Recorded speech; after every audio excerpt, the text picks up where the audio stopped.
We are hiring. يكاد يكون مفيش اندستري او مجال معين ما بنعملش فيه بوستات وي ار هايرنج. في الفيديو بتاع النهارده هنتعلم ازاي نعمل تصميم هايرنج مختلف وكاتشي ويوصل المسج.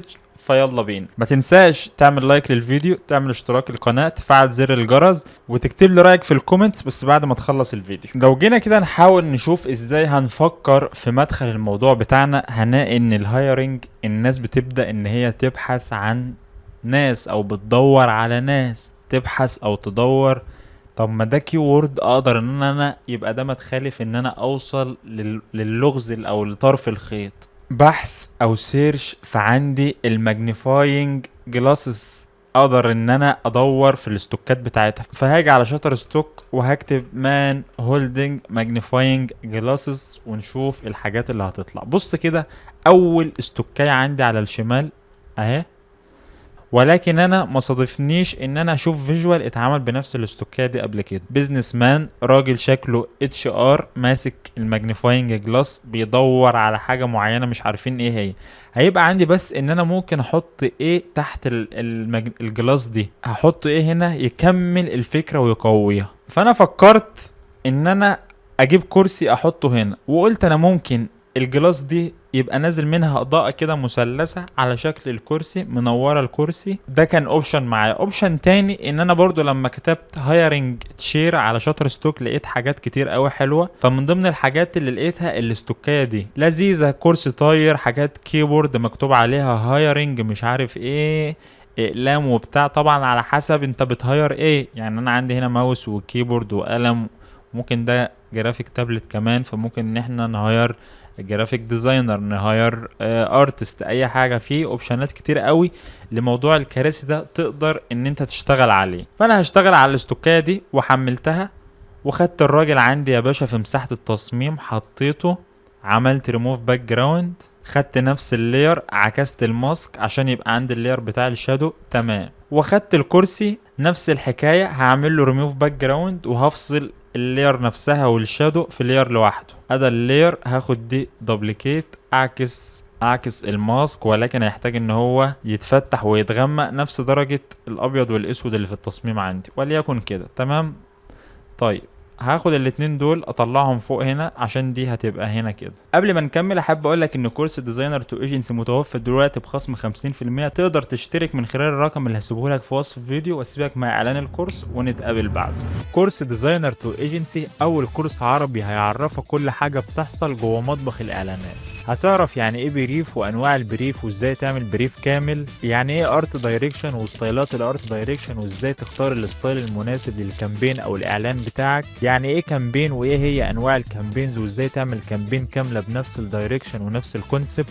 هتعرف صناعه الاعلان كصناعه من اول بريف لحد اعلان كامل بتشوفه على التلفزيون وفي الشوارع. هتعرف ازاي تعمل مود بورد لفوت شوت لكامبين معينه، ازاي تعمل ماستر فيجوال من صوره كوميرشال متصوره، ازاي تعمل تصميم مات بينتنج فروم سكراتش، ازاي تعمل فيجوال كونسبت ارت، وازاي تعمل تصميم كوميرشال لبرودكت معين، صناعه بوسترات الافلام والمسلسلات وانواعها. وطبعا استخدمنا الاي اي في كل التطبيقات دي بدون ما ياثر على مستواك. هيبقى ناقص ايه؟ ناقص عندي الباك جراوند. عايز احط حاجه كده شركات وحاجه كوربريت وحاجه بيزنس ومش عارف ايه. فمن ضمن الحاجات اللي لقيتها على شاتر ستوك دي، حسيت ان انا بيبقى ممكن يبقى فيه ميكس لطيف ما بين الفيكتور والصور الواقعيه، بغض النظر عن الشجر ده هحتاج ان انا اشيله، ولكن الميكس لذيذ في ان انا اخد ده احطه هنا كباك جراوند عندي. من ضمن الحاجات اللي لقيتها برضو التايبول 3 دي، ده برضو لذيذ. خلي بالك انت لو كتبت هنا هايرنج 3 دي هتلاقي برضو فيه اوبشنات كتير قوي، مش لازم ان انت تلتزم بالحاجة دي، ممكن تجود عادي وتحط التاتش بتاعك عادي. ودي حاجة انا بحبها بالذات في موضوع التوتوريالز، عشان تقدر ان انت تضيفها في البورتفوليو، ما يبقاش التوتوريال زي ما انا شرحه بالظبط. طيب ليارات الشادوهات دي محتاجة كلها تبقى مالتيبلاي عشان تبدأ الدنيا كده توضح عندي. ودي يا باشا تبقى مالتيبلاي، خلي دي هنا كده، ناخد دي ننزلها تحت. جميل. طيب ايه المشاكل اللي موجودة عندي؟ اول حاجة الجلاسس دي الابيض اللي فيها ده غلط، فمحتاج ان انا سيلكت على الجزء الازاز ده، افصله الفلير لوحده واغير المود بتاعه. فهاجي هضغط الت ويبقى ده في ماسك، واخد دي اعمل لها كنترول اي دوبليكيت، بقى عندي اللير الازاز لوحدها. تبدا بقى تظبط المود بتاعها زي ما انت شايف. ممكن اوفرلاي ده لذيذ تمام، واظهر الكراسي. تمام، حلو قوي. طيب درجات الالوان بالظبط، الباك جراوند رايحه ناحيه الازرق والسيان، والشخص رايح ناحيه الاصفر قوي، فمحتاج ان هو اضاءته تتظبط. اول حاجه محتاج ان الهايلايت بتاعه ده يهدى شويه. تاني حاجه محتاج ان انا اديله كولر بالانس ناحيه الازرق وناحيه السيان. وممكن اجي اديله كولر لوك اب، اخلي دي فوج نايت واخليها ليمونيستي. الفوج نايت ده هتلاقيه موجود عندك في على الجهاز كده كده، مش ده تبع الفوتوشوب نفسه في الحاجات الديفولتس اللي موجود. وهاجي هعكس الماسك، والسكين بتاعته دي محتاجه ان هي تتظبط شويه، يعني بدل ما هي فاتحه قوي كده والصوابع والكلام ده. وهاجي هضغط كنترول شيفت اكس عشان افتح الليكوفاي، عشان الدماغ كده حاسسها متطبقه من هنا القصه دي يعني فيها حاجه غلط، فمحتاج بس ان انا ادخل الجزء ده هنا عشان يبقى شكل الدماغ مريح اكتر. بص كده قبل وكده بعد، كده بقت ايه الدنيا احسن. طبعا الماسك اللي ورا ده الماسك اللي عندي، فمحتاج ان انت تمسحه وكل حاجة هتظبط. تمام ماشي يا سيدي. طيب تعالى بقى على الشادو.